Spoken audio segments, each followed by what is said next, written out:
Usually when we talk about escaping it all, there's this expectation of total disconnection. You imagine just getting into a plane, leaving the runway, and leaving the noise of the world thousands of feet below you. Right, it's just you, the hum of the engine, and the horizon. I mean, historically, it's been one of the last true off-the-grid experiences. Exactly. The sky was like the ultimate dead zone for our hyper-connected lives. But then you look at the absolute explosion of aviation technology over the last few years, and suddenly that dead zone is lighting up like a switchboard. Oh yeah, big time. We're looking at a landscape where the cockpit is actually more connected to the cloud than, the laptop sitting on your desk. It is a massive paradigm shift, and it fundamentally changes the baseline assumptions we make about safety, communication, and, well, what it actually means to operate an aircraft today. Which perfectly brings us to our mission for this deep dive. Today, we are cutting through the noise to serve as your ultimate buyer's guide for a major aviation tech investment. Let's get into it. So to do this, we're looking at a stack of freshly released materials. We have a set of official April 2026 Garmin press releases, and we're pairing those with these really comprehensive buyer's guides from the independent sports tech publication, the5krunner.com. Such a great resource. Truly. Now, when researching sports tech, people usually turn to a few legendary reviewers like Dat Crane Maker, DEC Rainame.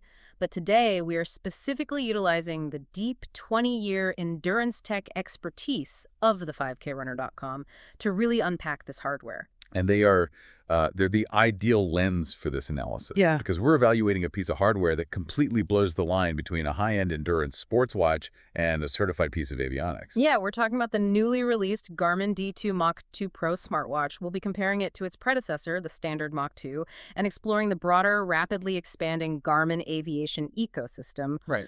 The goal here is so you know exactly what key buying factors to consider before you drop any cash. But before we can really grasp the Pro upgrade that dropped today, we kind of have to understand the foundation it's built upon, right? Definitely. So that's the standard D2 Mach 2, which came out back in October 2025. Yeah, and the baseline here is essentially a wrist-worn flight computer.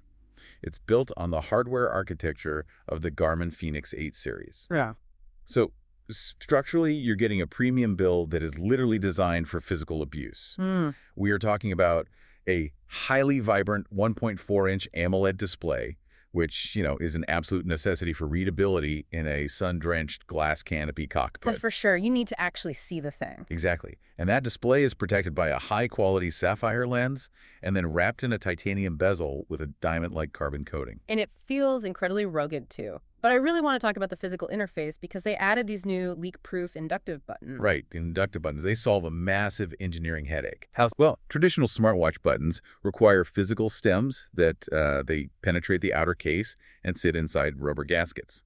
Under pressure or just over time, those gaskets degrade. They wear out. Yeah, creating failure points for water or dust ingress. Inductive buttons completely eliminate the hole in the case. Wait, completely? Entirely. They use magnetic fields to register your physical press right through the solid titanium chassis. That is wild. It is. And because the case remains completely sealed, the watch achieves a 10 ATM depth rating, meaning it can handle pressures equivalent to 100 meters underwater. Okay, it's an engineering marvel, absolutely, but a rugged case doesn't make it an aviator watch. I mean, plenty of dive watches have magnetic buttons. What separates this from like a really high-end fitness tracker? It comes down to the on-device computational power and spatial awareness. The Mach 2 houses dynamic, color-coded maps displaying complex airspace boundaries, intersections, VORs. Right on the wrist. Right on the wrist. It renders runway layouts at higher zoom levels. You don't need an iPad or a smartphone Bluetooth tether to see exactly where you are relative to Bravo or Charlie airspace. That's huge. But the integration of live weather data is where the processing power really shines. You're talking about the live METAR and TAF integration. Yes, exactly. They pull the routine weather reports and forecasts directly to the wrist. But rather than just handing you a block of raw text, the software links that data to your programmed personal minimums. Oh, that's smart. Very. Let's say your personal comfort level for a visual approach requires at least 3 miles of visibility and a 1,000-foot ceiling. Okay. If the METAR at your destination airport suddenly drops below those minimums, going hard IFR, The watch face interface actually changes color to alert you. Wow. Yeah, it visually flags the safety threshold violation before you even think to check the panel instruments. It's basically like having a miniaturized tactical cockpit built right into your wrist. I mean, it actually protects your night vision too, especially with the new redshift mode. Oh yeah, the redshift mode is fantastic. It strips out all the blue and green light from the AMOLED screen, turning the entire interface red, so the rhodopsin in your eyes doesn't deplete when you check your heading during a night flight. Crucial for night operations. And I have to mention the built-in LED flashlight. It has red and white LEDs integrated right into the top of the case. It sounds like a total gimmick until you drop your only pen under the rudder pedals at 2 in the morning and need illumination without blinding yourself. It's all about reducing friction and cognitive load. I mean, a flashlight in your flight bag requires you to stop flying the plane to dig for it. Right. A flashlight on your wrist is instantly accessible. True. But having all that processing power for AMOLED maps, live weather integrations, and bright LEDs is great, but usually the second you ask a smartwatch to do heavy lifting, the battery just tanks. It's the usual trade-off. Yeah. Like, if you look at an Apple Watch Ultra 3, the absolute ceiling for battery life is 42 hours. And if you're actively recording GPS, it drops to less than 10 hours. If I'm flying across the country, a dead screen is a safety hazard, not just an inconvenience. Well, Garmin completely upends that expectation through just incredibly aggressive power management and a highly optimized proprietary operating system. The standard Mach 2 offers up to 26 days of smartwatch battery life. Wait, getting 26 days is wild. It fundamentally changes the watch from, another gadget I have to charge every night into a truly reliable piece of survival gear. Exactly. Even if you boot up the dedicated fly activity mode, which utilizes continuous high-refresh GPS tracking and fires up the pulse ox sensor to monitor your blood oxygen levels at altitude, you still achieve 58 hours of continuous recording. 58 hours? Yeah, the lithium-ion cell management is incredibly efficient. You could fly across the globe and back on a single charge. Okay, so the baseline standard Mach 2 is an absolute powerhouse. It has the maps, the weather, the battery. But what if I put my plane down on a remote backcountry dirt strip in the Idaho mountains, miles out of cell range? And that brings us to today's release, April 14th, 2026, the D2 Mach 2 Pro. Right. The Pro model is singularly focused on bridging that exact connectivity gap. It takes the identical aviation platform we just discussed and integrates built-in Garmin inReach technology. So it's got satellite. Yeah, it crams a Skylo geostationary satellite network radio and an LTE-M cellular modem directly into the watch chassis. Meaning my phone is completely irrelevant in a survival situation. It operates entirely independently. You have access to interactive SOS, allowing you to trigger a localized emergency response over satellite or LTE directly to the Garmin Response Coordination Center. Amazing. You have two-way satellite and LTE text messaging capabilities, and crucially, you could pull those live METAR and TAF weather updates over the LTE network without a paired smartphone. Okay, here's where I have to play devil's advocate. I'm looking at the pricing breakdown from the 5krunner.com. The new Pro is $1,549.99. Yep. And the standard 51mm Mach 2 is $1,499.99. Garmin is notoriously ruthless on their hardware margins. They don't just hand out geostationary satellite modems for a $50 markup. True. So what is the catch? Where are they burying the compromises? Because there is always a catch. You are absolutely right to look for the trade-offs. The financial premium is incredibly low, likely because Garmin faced pushback on previous pricing tiers. But, physics and software architecture demand compromises. So what are the key buying factors to consider here? Well, the first major restriction is the communication architecture itself. Let's look at the voice capability. It says it offers phone-free voice calls over LTE. It does, but it's a closed loop. The voice calling relies on a voice-over IP protocol routed specifically through Garmin servers via the Garmin Messenger app. It only works if the person you're calling also has that specific app installed on their device. You cannot dial a standard 10-digit mobile number. You cannot call air traffic control, and you cannot call the front desk at the local FBO. So it's an emergency communications tool to reach, like, your spouse or a flight tracking contact who is already in the Garmin ecosystem. It is definitely not an iPhone replacement. Exactly. What about the physical footprint? Because if you're packing satellite antennas into a watch, you need physical space. Right. You cannot cheat physics. Satellite antennas require physical clearance from the titanium bezel to prevent signal attenuation. Because of that, the Pro is only available in the massive 51mm case size. Ah, got it. There is no 47mm option like you have with the standard Mach 2. Furthermore, the case itself is 1.8mm thicker to accommodate the internal radios, bringing the total thickness to 16.5mm. Yeah, that is a chunky piece of hardware. You are definitely going to feel that dragging under a tight flight suit cuff. You will. And driving a satellite uplink from your wrist has to absolutely vaporize the battery life, right? The power draw is significant. Just housing those dormant radios drops your baseline smartwatch battery life from 26 days down to 24 days. Still pretty good, honestly. It is, but the real hit comes if you utilize the LTE Live Track feature, which actively pings cell towers to broadcast your real-time location to people on the ground. Maintaining that continuous cellular handshake drops your GPS battery life down to between 15 and 21 hours. Wow, okay. Still vastly superior to a standard smartwatch, but it is a noticeable penalty compared to the baseline Mach 2. And I assume I'm paying a monthly fee to keep those radios active. Oh, absolutely. The hardware might only cost a $50 premium up front, but the connected features are entirely paywalled behind an active inReach subscription. Those plans start at $7.99 a month, and the base tiers include per-message fees on top of that baseline cost. The classic razor and blades business model. But I want to talk about the reality of using this in the cockpit.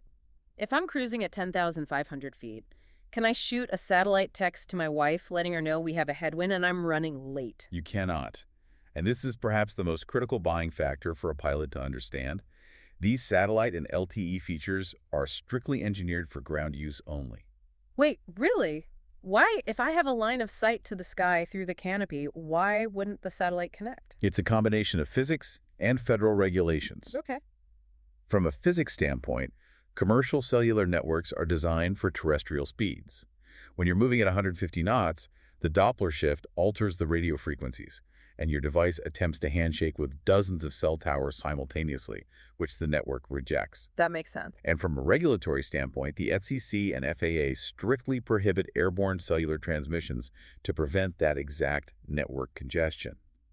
In the air, the Pro model's radios are dormant. It operates identically to the standard Mach 2. Oh, I see. The entire satellite and LTE infrastructure is a safety net specifically for when the propeller stops spinning. So the watch secures the pilot the moment they land. But looking through these new April press releases, Garmin is wiring up the actual airframe just as aggressively. We're seeing a massive push to connect the plane itself to the cloud. Let's look at the PlaneSync ecosystem. Yes, PlaneSync leverages hardware like the GDL60 data link or the FlightStream 510 to automate the administrative and diagnostic workload of flying. Garmin has finalized integrations with major analysis services like Brazos Safety Systems, Navi, and JetCare. It's like your airplane is automatically texting its doctor and mechanic the second you park, analyzing engine deterioration or safety issues without you lifting a finger. How is it actually evaluating that data? It relies on a process called gas path analysis. The moment you shut down the avionics, the data link pushes a highly compressed packet of flight data over LTE or Wi-Fi. It just automatically. Automatically. We're talking GPS tracks, attitude information, precise carbon monoxide levels, and high-resolution engine telemetry. Services like JetCare don't just look for broken parts. They analyze the mathematical relationship between engine variables. So it's predictive. Very. If your turbine requires 2% more fuel flow today to achieve the exact same exhaust gas temperature and torque output as last month, their algorithms flag that microscopic drop in efficiency as potential compressor wear. Wow. It catches hot section deterioration months before a human pilot would notice the subtle trend shift on the panel gauges. It just completely removes human error and complacency from the logging process. Speaking of hardware that removes human error, there is a new addition mentioned in the press releases that completely caught my attention, the GHA-15 height advisor. Oh, this is a remarkable piece of technology that was previously restricted to experimental aircraft. The FAA just granted approval for it to be installed in over 500 certified aircraft models. And the retail price is $2,695, which in certified aviation dollars is essentially a rounding error. I mean, it costs less than replacing a scratched windshield. It really does. But what mechanism is it actually using to provide that height data? It's a miniaturized FMCW, or frequency modulated continuous wave radar altimeter. It's roughly the size of a deck of cards and mounts flush to the belly of the aircraft. Okay. Traditional altimeters rely on pitot-static pressure, which drifts based on weather systems and temperature. GPS altitude can suffer from vertical geometry errors. The GH-A15 ignores all of that.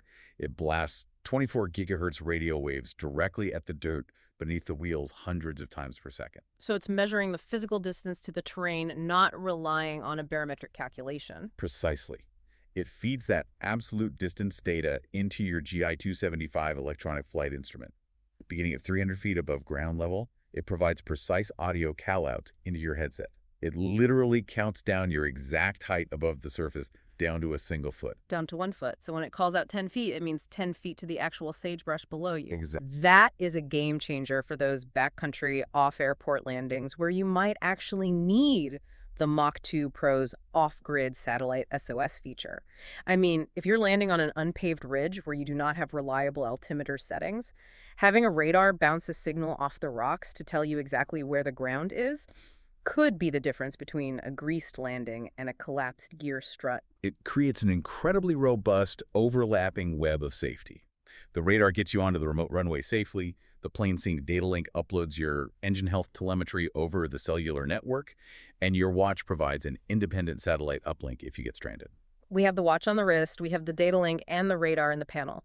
But the pilot still has to synthesize all this information, and they're usually doing that on an iPad running the Garmin Pilot app. And looking at the software layer, they just completely overhauled how the app visualizes hazards. Right. The Garmin Pilot app serves as the central nervous system for the pilot's pre-flight and in-flight workflow. The latest update introduces smart charts, graphical NOTAMs. And historically, reading notices to air missions has been an absolute nightmare. Oh, the worst. You get handed a block of dense, abbreviated text that looks like World War II telegraph code, and you have to mentally translate it to figure out if taxiway Alpha is closed for construction. Garmin solved that by making the data geospatial. If a runway or taxiway is closed, it no longer requires reading a text block. The closed surface is brightly color-coded red directly on the moving airport diagram, complete with a yellow X at each end. You just glance at the map and see the red lines. It instantly reduces cognitive overload during a high-stress taxi routing. Absolutely. And they applied that same visual logic to FICON, or field condition codes. FICON dictates how much braking grip a runway has when it's contaminated by snow or standing water. Those codes are now mapped directly onto the runway labels. At a single glance, you comprehend closures and runway friction. They also integrated a storm tops feature, which visually maps the physical altitude of convective storm cells, allowing you to instantly assess if you have the performance to climb over a weather system or if you need to route around it. They're also helping pilots navigate down through tricky environments with these new guided visual approaches. They just added 15 new procedures to the database, including complex airspace like Long Beach and San Jose. How does a guided visual approach differ from a standard instrument approach? An instrument approach like an ILS relies on ground-based antennas or GPS to provide lateral and vertical guidance to the runway. A visual approach typically requires the pilot to fly entirely by outside visual reference. Garmin, collaborating with Hughes Aerospace, engineered proprietary database procedures that provide synthetic lateral and vertical guidance for visual paths. So it allows you to couple the autopilot to a visual flight path. Exactly that. In urban environments, saturated with confusing city lights or at airports nestled in high terrain, the autopilot stabilizes the descent rate and the lateral track. This allows the pilot to keep their eyes outside the cockpit, scanning for conflicting traffic, rather than staring down at their instruments to maintain a glide path. It is brilliant, but I do want to challenge another feature they just added to the app. Aviation relies on highly regulated certified data. But Garmin just added an airport and FBO 5-star comments feature, basically a Yelp for pilots. Right, I saw that.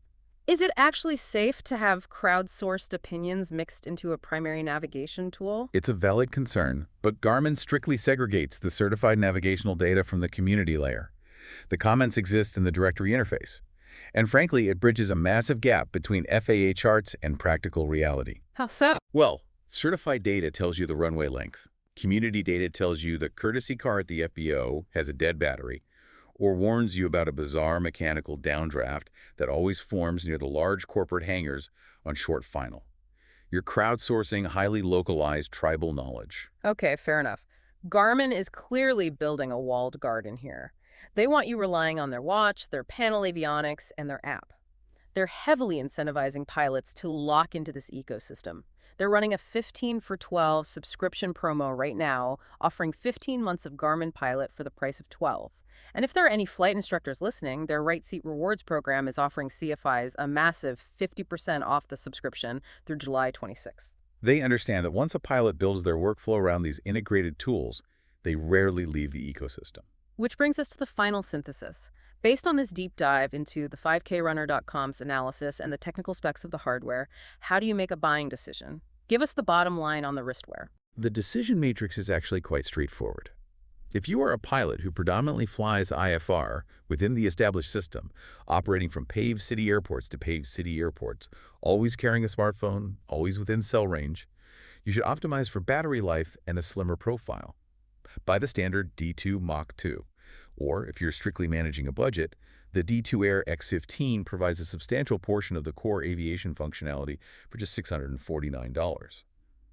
But if you operate on the fringes... The flight paths take you completely off the grid. If you routinely cross rugged mountain ranges, large bodies of open water, or land at remote backcountry strips where your phone drops to no service before you even shut down the engine. Then what? The $50 hardware premium for the Mach 2 Pro is an absolute no-brainer.